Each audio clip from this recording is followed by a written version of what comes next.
আতকাকুম, বৈষম্য হচ্ছে সেই যে বেশি আল্লাহকে ভয় করে সেই হচ্ছে আল্লাহর কাছে বেশি প্রিয়। এইখানে বৈষম্য ছাড়া কোনো বৈষম্য নয়। আজকে আমরা দেখি কেউ গাছতলায় আর কেউ সাততলায় বাস করছে। যিনি আজীবন ধরে বিল্ডিং তৈরি করছেন তিনি বিল্ডিং এর ছায়া পর্যন্ত পায় না। যে ব্যক্তি রিক্সা চালায় আজীবন রিক্সা চালাচ্ছে তার কোন অবস্থার পরিবর্তন হচ্ছে না।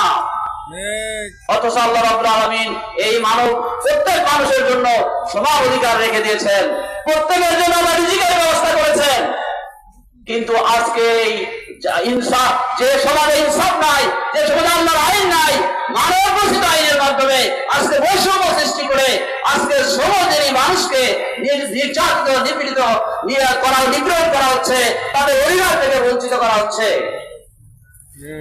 সম্মানিত ভাইরা, তাই এই বঞ্চনার শিকার এই ইসরায়েলি চান আমরা হতে চাই না।